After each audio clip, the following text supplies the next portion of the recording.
जय गुरुदेव। आप देख रहे हैं समय जय गुरुदेव चैनल। ये एक धार्मिक चैनल है जिस पर गुरु महाराज के सत्संग दिखाए जाते हैं ग्रामीण क्षेत्रों के। यदि आप पहली बार चैनल देख रहे हो तो इसको सब्सक्राइब करें, बेल दबाएं, लाइक करें, शेयर करें। इस समय आपको सत्संग दिखाया जा रहा है गांव नया गांव, तहसील रूपबास, जिला भरतपुर, राजस्थान से। आज 6 नवंबर 2022 को कुछ ही क्षणों में सत्संग होने वाला है। जय गुरुदेव। कोई चीज उस समय मदद नहीं करेगी। गुरु महाराज ने कहा कि तुम्हारा रुपया पैसा, तुम्हारा सोना चांदी, गाड़ी घोड़ा बंगला, तुम्हारे बीवी बच्चे, अड़ोसी पड़ोसी, नाते रिश्तेदार, उस समय जब यानी धरती पर तबाही मचेगी, हाहाकार मचेगा, बीमारियों की आंधी आएगी, भूकंप आएंगे, भुखमरी आएगी, महामारी आएगी, वर्षा सूखा काल आएगा, उस समय तुम्हारी बुद्धि काम नहीं करेगी। उस समय तुम्हारी कोई मदद नहीं कर पाएगा और मजबूरन होकर के महात्माओं की बात याद आएगी और मजबूर होकर के महात्माओं की बात माननी पड़ेगी और झंडे के नीचे आना पड़ेगा और जय गुरुदेव बोलना पड़ेगा जब वो समय आएगा। प्रेम तो इसलिए नाम को पका लो प्रेमियों। तभी तो बाबा जय गुरुदेव ने कहा कि एक कलयुग का जीता जागता नाम ये जय गुरुदेव है। तुम कहीं परीक्षा लेकर के देख लो, जहां तुम याद गुरु महाराज मन से बोले कि जब तुम मुसीबत में जय गुरुदेव बोलोगे तो मैं मिलूंगा, ये गुरु महाराज ने मन से कहा। और तुम जय गुरुदेव नहीं बोलोगे तो नहीं मिलूंगा। तो कोई पावर तो है। तो नाम को पका लो प्रेमियों। नहीं, रामायण में साफ लिखा है कि कोट कोट मुनि यतन कराई और अंत नाम कहीं आवत नहीं। यानी अंत समय में नाम बहुत मुश्किल से आता है जबान पर। जब रात दिन रटन लग जाएगी तभी तो बाबा जी कह रहे हैं कि चलते फिरते जगते उठते बैठते हमारी माता बहन देवियाँ रसोई में काम कर रही हैं, सब्जी काट रही हैं, खाना बना रही हैं, या खेत खलिहान में काम कर रहे हैं, या दुकान दफ्तर में हमारे भाई लोग काम कर रहे हैं। तो यानी 24 घंटे जय गुरुदेव बोलते रहो, नाम पका ले हो। जब नाम पक जाएगा तो यही समझ लो कि ये सुमरन पक गया। जब नाम पक जाएगा 24 घंटे जबान पर, जब जय गुरुदेव आएगा तब समझ लो कि हमारा काम बने। नहीं, वो समय ऐसा आएगा जब देख लो काऊ, देख लो तुम, जब वो अंत समय आवे, एक्सीडेंट हो या मरवे को समय आवे, कितने को कोशिश कर लीजो उस समय यानी मालिक को नाम मुक्ति बहुत कर लो निकलेगा। बहुत से तो वो कोई ताप तिजारी आ जाए तो हम का पुकारें, अरे मैया, अरे दादा, आप पुकारेंगे लेकिन भगवान को नाम नहीं लेंगे। बहुत मुश्किल से आता है प्रेमियों। इसलिए नाम को पका लो। ये नाम छोटी मोटी चीज नहीं प्रेमियों। और ये सारे काम देखो, धरती पर बाबा जी का एक एक वचन अकाट है। धरती पर बहुत बड़ा विनाश होगा, छोटा मोटा नहीं होगा। लेकिन ये तो इतना बड़ा पावर लेकर आए हैं, इन्होंने किसी भी भाई बहन की परीक्षा नहीं ली, खुले मन से नामदान को दे दिया। और पहले समय की बात देखो, लोग कितने, तुमने साईं महाराज सुनावे ना भल्ला साहब की कहानी। वो भल्ला साहब कितने बड़े जिम्मेदार थे, बहुत बड़े जिम्मेदार थे भल्ला साहब। उनके नौकर काम करते थे, पैसा तमाम उधार दे देते, और जब पैसा नहीं देते तो छोटे लोगों की तमाम जमीन भल्ला साहब ने गिरवी रख ली। बहुत बड़े जिम्मेदार हो गए। लेकिन उनके यहाँ जो नौकर काम करता था प्रेमियों, तो जब वो गुरु महाराज के सत्संग में जाते थे, समर्थ गुरु के यहाँ, वो उनके शिष्य थे, उनके नौकर, तब उन्होंने, जब वो जाते थे, जब उनसे कहते कि मालिक, मेरे सतगुरु का, मेरे गुरु महाराज का कार्यक्रम है यहाँ से 10 किलोमीटर, और मेरे लिए कुछ पैसे दे दो जिससे मैं मालिक के कार्यक्रम में पहुंच जाऊं। पैसा दे देते, पहुंच जाते, फिर दूर होता, फिर वहां चले जाते। तो भल्ला साहब ने कहा, अरे भैया, तू, तेरे गुरु महाराज के कार्यक्रम को तू नहीं छोड़ता है, कोई भी काम है जा, कितना भी पैसा खर्च हो जाए, लेकिन उनके कार्यक्रम को ऐसी क्या बात है कि मालिक एक बार तुम मेरे साथ चलो, जब देखना।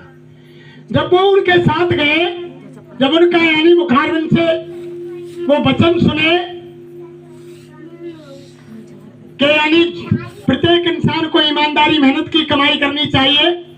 वो ऑटोमेटिक कैमरा चल रहा है, वो दो दूत दोनों कंधे पर बैठे हुए हैं, वो लिख रहे हैं। गुरु महाराज ने साफ बताया वो ऐसा कैमरा है, लोहे लक्कड़ और स्टील का नहीं है कि जब वो खराब हो जाए, वो यानी जब तक जीव धरती पर रहता है वो तब तक लगातार काम करता है, वो बंद नहीं होता है। लेकिन कब? जब 5 साल तक उस कैमरे का बटन ऑफ रहता है, 5 साल तक जीव को कोई कर्म नहीं लगता है। वो दोनों दूत जो कंधों पर बैठे हुए हैं वो भी कुछ लिखाई पढ़ाई नहीं करते हैं, लेकिन 5 साल से एक दिन ऊपर जब जीव की उम्र पहुंच जाती है तो कैमरे का बटन ऑटोमेटिक ऑन हो जाता है और दोनों दूत लिखाई चालू कर देते हैं। जो हमारे बुजुर्ग कहते हैं कि चित्र और विचित्र दोनों वो कंधों पर बैठ कर आते हैं और वो एक अच्छा लिखता है और एक बुरा लिखता है। आप कहेंगे कि दिखता क्यों नहीं है? तो बाहर की चर्म आंखों से कदापि नहीं दिखेगा प्रेमी। जब तक अंदर की वो तीसरी आंख, भगवान का दीदार दर्शन बाहर की आंखों से नहीं होगा। अगर कोई तुमने गुरु बना लिया और कोई आपसे कह रहा है कि एक कंठी लो और आज से तुम मेरे शिष्य हो, तुम मेरी शिष्या हो और मरने के बाद तुमको भगवान मिल जाएगा या स्वर्ग वैकुंठ का दर्शन हो जाएगा, तो महात्मा कहते हैं कि तुम्हारे साथ सरियाम धोखा हो रहा है। मरने के बाद भगवान नहीं मिलता है प्रेमियों, भगवान जीते जी इसी मनुष्य मंदिर में मिलता है। कि पंडा पुजारी कहते कि भगवान मठ में और संत महापुरुष कहते कि भगवान घट में। वो भगवान प्रत्येक के घट में है, तभी तो वो प्रार्थना आती है, खोज री पिया को निज घट में। जो तुम पिया से मिलना चाहो तो मत भटको जग में, खोज री पिया को निज घट में। अगर परमात्मा से मिलना है तुम्हारे अंदर खोजो।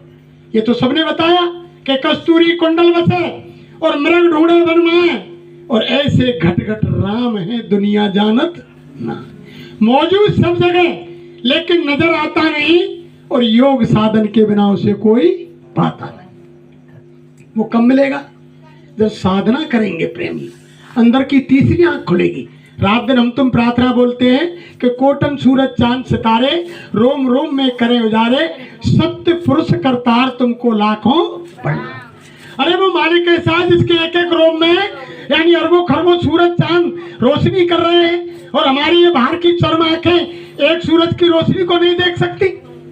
अगर सुबह सूरज निकले लगातार तुम इन चर्म आंखों से 10 मिनट 5 मिनट सूरज की तरफ देख लें और फिर जमीन की तरफ देखेंगे तो तुम्हें कुछ दिखाई नहीं देगा। बाजार में बिल्डिंग की चमक को तुम देख आए 2-4 मिनट, तो शाम को घर में आकर आंख सूझ जाएंगी और दिखाई देना बंद हो जाएगा। जब ये बाहर की चर्म आंखें बिल्डिंग की चमक और एक सूरज की रोशनी को नहीं देख सकती, तो वो परमपिता परमात्मा की एक एक रोम में अरबों खरबों सूरज चांद यानी रोशनी प्रकाश कर रहे हैं, तो उस भगवान का दीदार दर्शन इन बाहर की चर्म आंखों से कैसे होगा प्रेमी? वो तो अंदर की तीसरी आंख से देखे। जब तक तीसरी आंख नहीं खुलेगी, ना वो दो दूध दिखाई देंगे, ना वो ऑटोमेटिक कैमरा दिखाई देगा, ना स्वर्ग दिखेगा, ना वैकुंठ दिखेगा, ना देवी देवता का दर्शन होगा, ना राम का, ना कृष्ण का, यानी किसी का दर्शन नहीं होगा। जब वो अंदर की तीसरी आंख जहाँ जीवात्मा बैठी है, हमारे गुरु महाराज ने सबको बताया कि जहाँ माता बहन देवियां बिंदी लगाती हैं, भाई लोग टीका चंदन लगाते हैं, दोनों आंखों के बीच में या जीवात्मा बैठी हुई है, सारे शरीर का संचालन यहीं से कर रही है। इसको तीसरा तिल, छठा चक्र, 10वां दरवाजा कहते हैं। यानी शरीर के अंदर 10 दरवाजे हैं प्रेमी। 9 दरवाजे तो बाहर को खुलते हैं, 9 दरवाजे तो बाहर की तरफ खुलते हैं, लेकिन जो 10वां दरवाजा है वो अंदर की तरफ खुलता है। उसके बारे में किसी ने नहीं सोचा। उस दरवाजे को खोलने वाले ये संत महापुरुष होते हैं। वो हमारी तुम्हारी औकात नहीं कि उस 10वें द्वार को हम और आप खोल दें। अगर वो 10वां द्वार खुल जाएगा तो यानी आत्मा परमात्मा का साक्षात्कार ही हो जाएगा। वही तो आत्मा बैठी है और एक दीवार, एक आड़, एक बीच में पर्दा है, दूसरी तरफ वो मालिक बैठा हुआ है। जब बीच की आड़ वो दीवार पर्दा हट जाएगा तो यानी आत्मा सो परमात्मा और परमात्मा सो यानी परम गति, तब दीदार दर्शन होगा। लेकिन वो कहाँ होगा? महापुरुषों के पास। स्वामी महाराज बताते हैं ना कि शरीर में 2 आंख, 2 कान, 2 नाक, जो जहाँ जीवात्मा बैठी है उसके अंदर एक कान, एक आंख और एक नाक।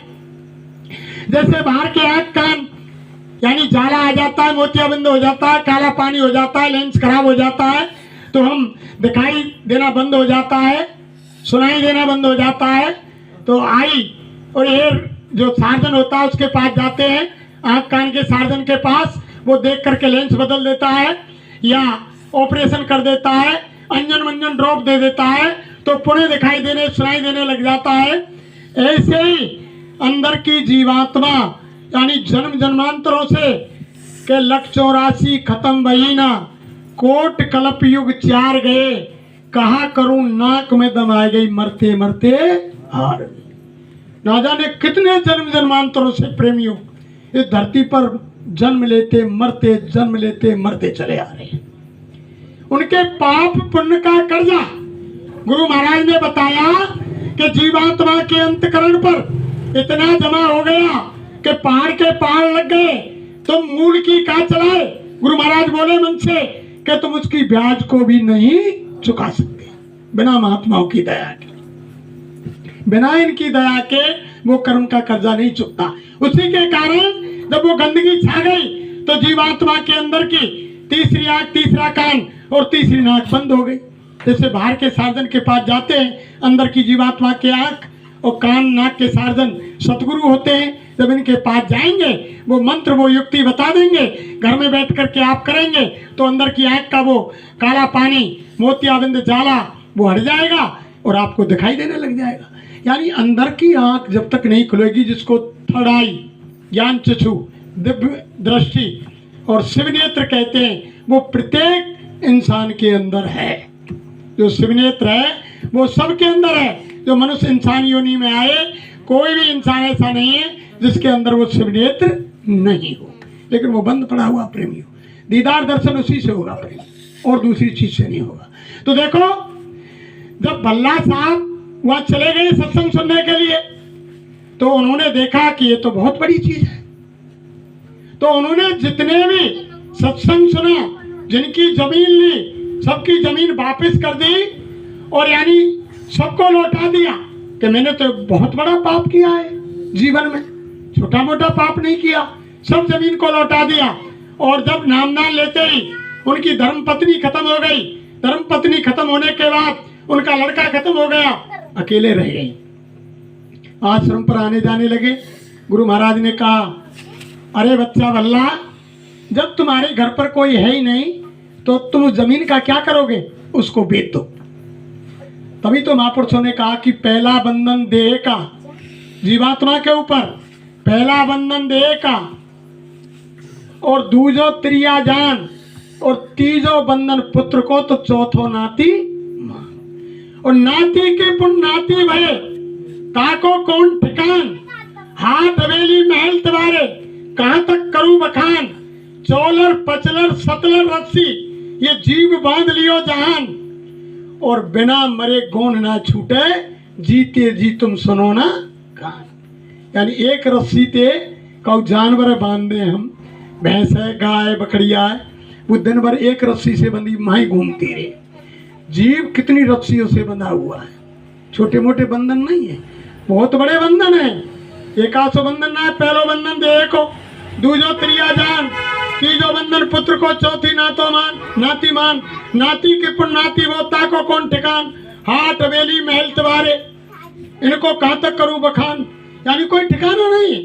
जीव के ऊपर काल भगवान ने, माया ने इतने बंधन डाल दिए कि किसी की औकात, किसी की हैसियत नहीं कि बिना महापुरुषों के भवसागर से जीवात्मा निकल जाए। तो देखो प्रेमियों, जब उनका नुकसान, लेकिन भल्ला साहब ने कभी नहीं सोचा, खेत को बेच दिया। जब गुरु ने कहा ठीक है महाराज, अब खेत बेच दिया, आश्रम में लगा दिया, अब मकान रह गया। तो गुरु महाराज ने देखा कि ये इसका मकान में यानी जी रखा हुआ है, जहाँ आशा तहाँ बासा। स्वामी महाराज कहते थे कि जहाँ आस रखेंगे माई बास मिलेगो। तुम पेड़ पूजेंगे तो पेड़ को जन्म मिलेगो, और तुम यानी जल में पूजा करेंगे तो जल के जीव को जन्म मिलेगा, और कोई यानी धन को आसक्त होगो तो वह कोई सांप को जन्म मिलेगो कि बैठो रहे रखवारी करतो रहे। यानी जहाँ जीव की आशा होती है वहीं उसके लिए परमात्मा भाषा देता है। तो फिर उन्होंने देखा कि घर में इसकी आशा लगी हुई है। भल्ला साहब घर आ जाए, समर्थ गुरु रामदास जी पूछे कि अरे बच्चा कहाँ गए? कि गुरु महाराज वो घर की तरफ चला गया था, साल भर हो गई, उसको खोल करके साफ सफाई कराया। अरे कि इसकी आशा घर के मकान के अंदर है अभी। तो उन्होंने कहा अरे बच्चा उस मकान का क्या करोगे? मकान को बेच दो। मकान को बिकवा दिया, बेच दिया। गुरु आदेश पालनी सच्ची भक्ति है। बेच दिया। अब आश्रम में रहने लगे, भजन करने लगे, सेवा करने लगे। अचानक भल्ला साहब की और समर्थ गुरु की भेंट हो गई। वो सब जानते थे, फिर भी पूछा अरे भल्ला, अरे बच्चा तुम क्या करते हो आश्रम में? कि गुरु महाराज कोई सेवा मिल जाती है, सेवा कर लेता हूँ और भजन करता हूँ। अब उधर बोले अरे भल्ला साहब तुम फिर कोई संगत की सेवा नहीं करते हो? तो हजूर बताओ क्या करूं? कि कल से तुम जंगल जाओगे और एक बोझ लकड़ी भंडारे के लिए काट करके लाओ। अब भल्ला साहब जंगल में जाए, एक लकड़ी बोझ काटे, सूखी सूखी भंडारे में डाल दे। महीना 6 महीना है गए। फिर आमनो सामनो गुरु महाराज को और भल्ला साहब को एगो, वे तो जानते थे। फिर बोले अरे भल्ला आजकल तुम कहाँ रहते हो, क्या करते हो? कि गुरु महाराज आपने तो आदेश दिया, जंगल चला जाता हूँ, एक बोझ लकड़ी काट करके भंडारे में डाल देता हूँ। अब गुरु महाराज बोले अरे बच्चा उस लकड़ी के गट्ठे के बदले तो तुम भोजन कर लेते हो, फिर संगत की सेवा क्या करते हो तुम? तो भल्ला साहब बोले कि जी हजूर क्या आदेश है बताओ? कि कल से तुम 2 बोझ लकड़ी काट करके लाओ, एक बोझ भंडारे के लिए और एक बोझ तुम्हारे खाने के लिए। तुमने सुनी नहीं? गुरु महाराज कहते थे कि किसी के कर्म का कर्जा मत चढ़ाओ। जब तुम घर से आओ तो यानी 1 किलो 2 किलो आटा साथ में बांध लाओ, तुम भी खाओ, दूसरे को खिला दो, यानी कर्म का कर्जा तुम्हारे ऊपर नहीं चढ़ेगा। और यानी तुम कहीं किसी अंडारे भंडारे में जाओ, अगर आटा नहीं लाते कुछ सेवा दे दो, जब तुम सेवा दे देंगे तो तुम्हारी वो अदा हो जाएगी। अब ये तमाम चले ना परिक्रमा, व्रत 84 की परिक्रमा चल रही है जगह जगह, और लोग भंडारे लगा दें तो वो कहिए ना कि जाए तो विभिन्न छोड़वे काजे माँ बुराई ने और पापन ने, लेकिन उल्टे बनने लाडला में। जब दूसरे को भोजन करेंगे हम रास्ता में तो वे कर्म तो लगेंगे भाई, ऐसी चीज थोड़ी है, वो कर्म तो लगेंगे। इसलिए भल्ला साहब 2 बोझ लाने लगे प्रेमियों। जब वो 2 बोझ लाए तो एक दिन क्या हुआ कि सावन का महीना था और भल्ला साहब यानी दोनों बोझ काट लिए और दिन छिप गया, सारी संगत आ गई। तो भल्ला साहब जैसे दोनों बोझों को लेकर एक साथ चले वहां से, तो चलने में बादल छा गए, बिजली चमकने लगी। जो रास्ता जंगल में बना हुआ था पगडंडी, बिजली चमकी और एकदम यानी रास्ता भटक गए। भल्ला साहब भूल गए पगडंडी, दूसरी जगह पर गए। अंधेरे में चकाचौंध है गो, एक कुएं के अंदर जा करके गिर पड़ी दोनों बोझ को लेकर के। कमर कमर पानी था, कच्ची कुइया थी, उसमें जाकर के गिर गए। और जब शाम को वक्त हुआ, संगत इकट्ठी हुई, गुरु महाराज कहने लगे अरे बच्चियों को भल्ला साहब नजर नहीं आ रहे हैं। अरे कि गुरु महाराज वो जंगल से नहीं लौटे, वो तो लकड़ी लेने गए। कितना समय, वो तो सब जानते थे, समर्थ थे। लेके चलो, रस्सी हाथ में ली, पहले कोई लैंटर्न टॉर्च, कोई बिजली का यानी उजीते का सामान नहीं था उजाले का, तो उन्होंने वो लुक्का बनाया, बना करके यानी आगे आगे प्रेमी और फिर बाद में गुरु महाराज, फिर पीछे से सारी संगत। वो जानते थे। उधर ही साइड में गए जब भल्ला साहब कुएं में पड़े हुए थे। आवाज लगाई, अरे बच्चा भल्ला तुम कहाँ हो? कि गुरु महाराज मैं इधर हूँ। और गुरु महाराज आप पहुंच गए, जाकर के कुएं में देखा कि भल्ला साहब पड़े हुए हैं, ऊपर से रस्सी डाल दी और कहा करे भल्ला ये सिर से बोझ नीचे पटक दो। देखो भल्ला साहब की सेवा के कुएं में गिर गए पानी में, फिर भी सिर से लकड़ी के बोझ नीचे नहीं डाले। कि अगर ये पानी में डाल दिए मैंने तो यानी संगत की सेवा खराब हो जाएगी, मेरे भोजन की सेवा खराब हो जाएगी। यानी लकड़ी के बोझ को लेकर के पानी में खड़े रहिए प्रेमी। जब भल्ला साहब के लिए रस्सी डाली गुरु महाराज ने, तब उन्होंने कहा, करे भल्ला ये बोझ नीचे पटक दो कुएं में और रस्सी पकड़ो ऊपर आ जाओ। कि नहीं मालिक, संगत की सेवा खराब हो जाएगी, पहले ये लकड़ी निकलेंगी और बाद में ये बंदा भल्ला निकलेगा। लकड़ी ऊपर आई प्रेमी, दोबारा में भल्ला साहब आए। भल्ला साहब ने आकर के गुरु के चरण स्पर्श किए, यानी समर्थ गुरु ने भल्ला को दोनों हाथ पकड़ के उठा लिया, सीने से लगा लिया, पीठ थपथपाई। अरे बच्चा भल्ला, आज मैं तेरी सेवा से खुश हूं, तू मांग ले, तुझे क्या मांगना है, जो कुछ तुझे मांगना है आज मांग ले, मैं तेरी सेवा से खुश हूं। मैंने तेरी पूरी परीक्षा कर ली, तुम पूरी परीक्षा में पास हो गए, बच्चा मांग लो आज। तो भल्ला साहब कहने लगे कि समर्थ, हे दाता दयालु, हे गुरु महाराज, मैं क्या मांगू आपसे, जो दौलत यानी 3 लोक और सारे अंडपिंड ब्रह्मांडों की यानी संतुलन देने पर नहीं मिलती है, वो दौलत आपने मुझको दे दी और मैंने वो पाई और आप मेरे सामने खड़े हैं। हे दाता दयालु, मैं आपसे क्या मांगू। फिर भी समर्थ गुरु ने कहा कि नहीं बच्चा, तुम जो कुछ मांगो सो मांग लो। फिर भल्ला ने कहा कि गुरु महाराज, अगर तुम देना ही चाहते हैं तो मैं ये मांगना चाहता हूँ कि जब भी तुम कभी धरती पर आओ कोई भी समय में, तो जो परीक्षा तुमने आज मेरी ली है, ऐसी किसी शिष्य की परीक्षा मत लेना। वो शिष्य कभी भी परीक्षा में खरा नहीं उतरेगा। अरे धर्म प्रेमियों, सारी परीक्षा तो भल्ला साहब ने खत्म कर दी, इसलिए तो गुरु महाराज ने कोई परीक्षा नहीं ली, इसीलिए तो परीक्षा नहीं ली।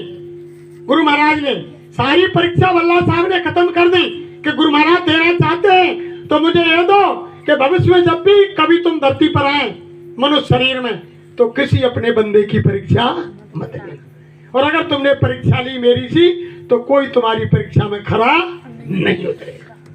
तो वो परीक्षा तो खत्म कर दी, आज तक लाई गुरु महाराज ने कहा किसी की नहीं दी, सीधे नामदान दे दिया प्रेमी और सबका बर्तन साफ किया। गुरु महाराज बीमार क्यों होते थे भाई? हमारी माता बहन देवियां बर्तन साफ करती हैं, उनमें चिकना लगता है, तो बर्तन साफ करती है तो इनके हाथों में भी चिकनाई लग जाती है। जब तक के साबुन सर्फ नहीं लगाती है तब तक हाथ की चिकनाई नहीं जाती। तो जब सतगुरु नामदान देते हैं तो नामदान की वो दौलत उसी बर्तन में ठहरती है जो पाक साफ है।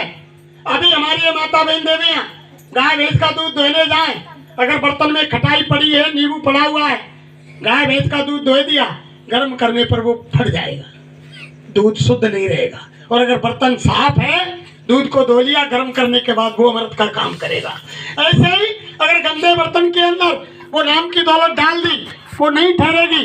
तो महात्मा के सामने जाते ही, तभी तो रामायण में लिख दिया कि सन्मुख होए जीव मम जबई और जन्म कोट अगना से, यानी जब जीव महापुरुषों के सामने आता है तो करोड़ों जन्मों के किए हुए पाप कैसे जल जाते हैं कि जबई नाम हृदय पर है और होए पाप को नाश, और जो चिंगारी आग की परे पुरानी घास, यानी कोई घास को ढेर लग रहा हुए, एक माचिस की तीली डाल दी जाए, एक अग्नि की चिंगारी डाल दी जाए, एक मुट्ठी राख हो जाती है। ऐसे जीव के कर्म महापुरुषों के सामने जल जाते हैं, भगवान के सामने नहीं जलते।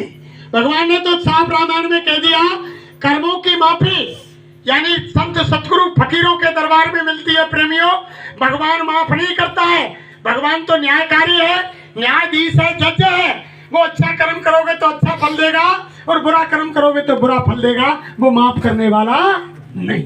साफ रामायण में लिख दिया कि काल रूप में तिनकर भ्राता, शुभ और अशुभ कर्म फल दाता। मैं कालों का काल हूँ, जो जैसा अच्छा बुरा कर्म करता है उस कर्म का फल देता हूँ। यही बात गीता के अंदर लिखी कि कर्म करे जा बंदे, फल की इच्छा मत करना इंसान, और जैसा कर्म करेगा वैसा फल देगा भगवान। यह है गीता का, साफ गीता में लिख दिया। अगर आप ये समझ रहे हैं कि भगवान हमें माफ कर देगा, वो भगवान न्यायकारी है, वो माफ नहीं करता। तुमने देखा महाभारत के अंदर पांडव 24 घंटे साथ रहे, पांडव भगवान कृष्ण के 24 घंटे साथ रहे। भगवान कृष्ण ने पांडवों को अपना सखा माना, पांडवों ने भगवान कृष्ण को सखा माना। लेकिन जब महाभारत समाप्त हो गया उसके बाद भगवान ने पूछा, अरे पांडवों बताओ किसने किसको मारा? तो पांडवों ने समझा कि योगेश्वर कृष्ण हमको धन्यवाद देंगे, शाबाशी देंगे। तो कहने लगे अर्जुन, भीम, नकुल, सहदेव, युधिष्ठिर कि मैंने इतने महारथी मारे, मैंने इतने योद्धा मारे। भगवान जोर से हंसे, कहने लगे रे पांडवों, तुम जबरदस्ती तुम्हारे सिर पर मनुष्य हत्या का पाप ले रहे हो। तुमने महाभारत देखा ही नहीं, चलो तुमको मैं लेकर के चलता हूं। पांडवों को लेकर के योगेश्वर जंगल में गए, जहां बब्रीक का सर पहाड़ के ऊपर रखा हुआ था, कोई कहता है पेड़ के ऊपर रखा हुआ था। तो वहां ले गए और जाकर के पूछा, अरे भैया बब्रीक, तुमने महाभारत देखा? कि हाँ महाराज, मैंने बिना यानी आंख का पलक झपके 18 दिन लगातार सारा महाभारत देखा। कृष्ण ने कहा, अरे भैया बब्रीक, इन पांडवों की शंका खत्म कर दो, इनका भ्रम खत्म कर दो, बताओ किसने किसको मारा। जब तुमने पूरा महाभारत देखा तो तुम बताओ किसने किसको मारा।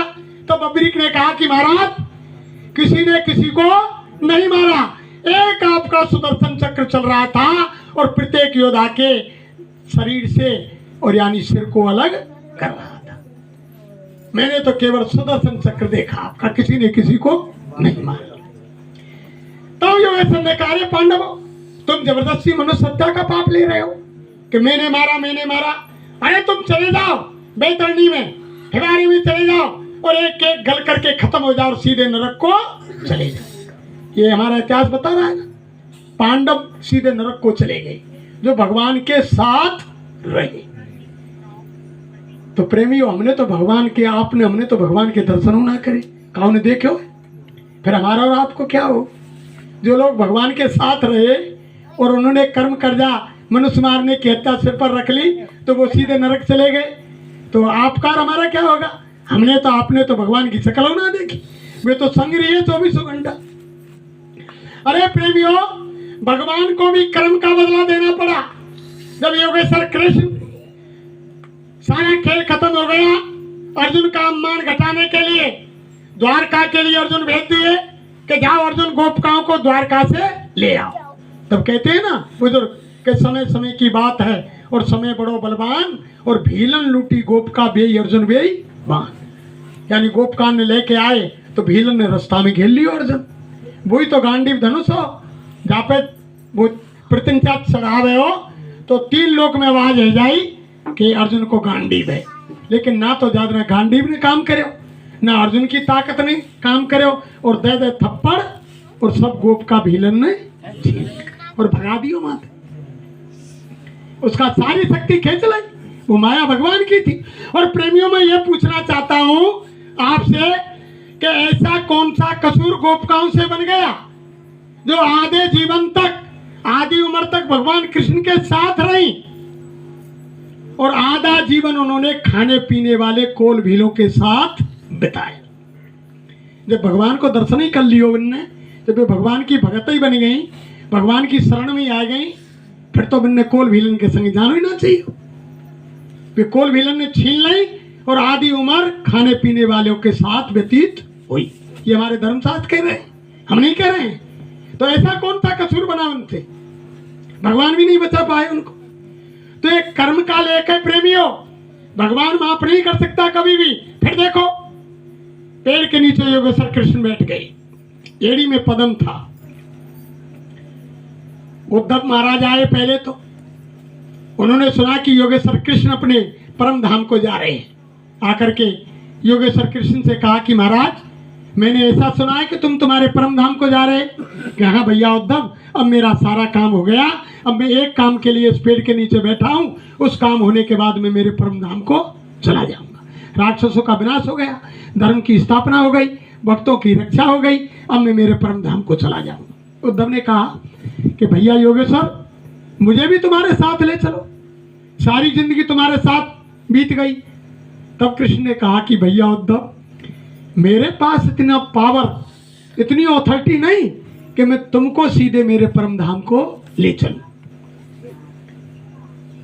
तो सुनकर के एकदम उद्धव कहने लगे, तो योगेश्वर, फिर मैं परम धाम को कैसे आऊंगा तुम्हारे को। कि तुम जाओ भद्र का धाम, किसी भक्त के ऋषि मुनि महात्मा से वो योग की क्रिया सीखो, भजन करो और भजन करके तब मेरे धाम को आओ। अब उद्धव ने कहा कि भैया योगेश्वर इतने पहले क्यों ना बताई, अब तो बुढ़ापा आ गो, अब कम भजन हुए। तब योगेश्वर ने कही कि भैया उद्धव तेने पहले पूछी कभी कि मैं तेरे धाम को चलूंगा तेरे संग, तू आज पूछ रहा है तो मैं आज बता रहा हूं। अगर तू पहले पूछता तो मैं पहले बताता। तो साफ कृष्ण ने कहा कि भैया उद्धव तुम्हें भद्र का आश्रम जाना पड़ेगा और योग करना पड़ेगा, तब मेरे धाम को तुम आ सकते हो। उद्धव को भी नहीं ले गए। फिर देखो क्या हुआ, पैर में पदम था, बहेलिया ने देखा कोई हिरण की आंख चमक रही है, उन्होंने अपना बाण चलाया और कस के तीर मारा, निशाना योगेश्वर की एड़ी में आकर लगा। आवाज आई, बहेलिया ने समझा कि शिकार हो गई। दौड़ के आए, देखा पेड़ के नीचे योगेश्वर बैठे हुए हैं, पैर में तीर लगा हुआ है, खून के फव्वारे निकल रहे हैं। योगेश्वर कृष्ण छटपटा रहे हैं। आकर के माफी मांगी कि हे भगवान, मैं नहीं पहचान पाया कि आप हैं, मैंने तो हिरण समझा था, हिरण की आंख जान के मैंने बाण चलाया, मुझसे गलती हो गई। तब योगेश्वर ने क्या कहा कि भैया मैं बस तेरे ही इंतजार में बैठा था, तेरा इंतजार कर रहा था। तब बहेलिया ने कहा कि महाराज मेरा कौन सा इंतजार, अरे कि भैया पहले जन्म में त्रेता के अंदर तुम बाली थे और मैं राम था, मैंने 7 पेड़ की आड़ लेकर के तुमको बाण मारा। वैसे तो मैंने बहुत मारे, वैसे तो मैंने बहुत मारे, वे परहित के लिए मारे, दूसरों की भलाई के लिए, और इसमें मेरा निजी स्वार्थ था। निजी स्वार्थ के लिए तो खत्म करो बाली, क्या बाली मार दूंगा, सुग्रीव से मित्रता कर लूंगा, इस सीता को पतो लगा ला। ये निजी स्वार्थ था प्रेमियों योगेश्वर भगवान राम का। आकर के द्वापर में बदला चुकाया। कृष्ण ने कहा कि वो निजी स्वार्थ के कारण ये मुझे बदला देना पड़ रहा है। वैसे तो मैंने बहुत को मारा, लेकिन वो दूसरे की भलाई के लिए मारे, राक्षसों का विनाश करना था, धर्म की स्थापना करनी थी, लेकिन ये मैंने निजी स्वार्थ के लिए तुम में बाण मारा, इसलिए तेरा मेरा बदला बराबर हुआ। भैया बहेलिया तुम्हें कोई यानी प्रायश्चित करने की जरूरत नहीं, तुम तुम्हारे घर को जाओ और मैं मेरे धाम को जाता।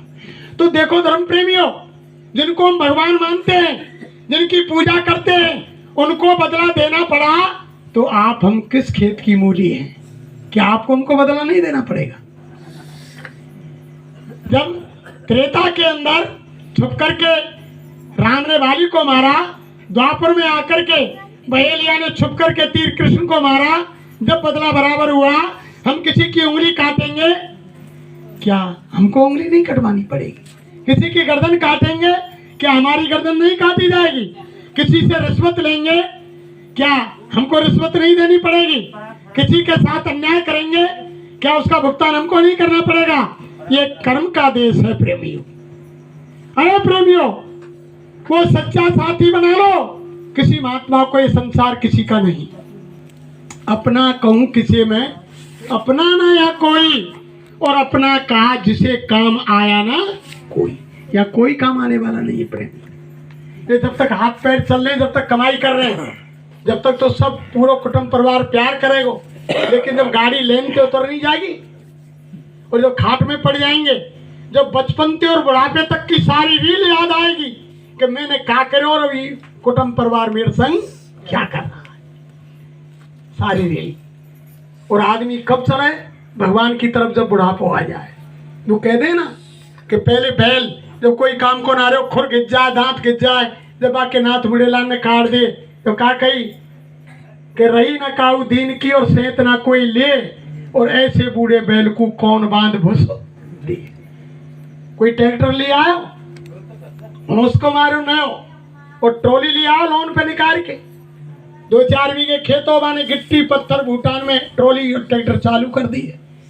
किस्त ओवरड्यू है गई, चुकी नहीं, ट्रैक्टर खड़खड़ाएगा, ट्रॉली खड़खड़ाई गई, नहीं लाओ जब तो ट्रॉली पे क्या लिखो, जय जवान जय किसान।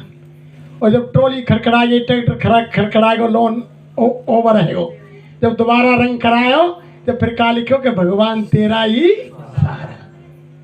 जब लिखो लास्ट में कि अब कोई जगह ना है, अब भगवान को सहारो। ऐसे इंसान चलता है प्रेमी। जवानी के जोश में लोग नहीं मानते हैं कि कौन भगवान है कौन परमात्मा है, लेकिन महात्मा कहते हैं कछु कर ले काज जवानी में, इस 2 दिन की जिंदगानी में मेहमान जवानी जाती है फिर लौट कभी नहीं आती है, रे मूड से मत खो देना किससे और कहानी।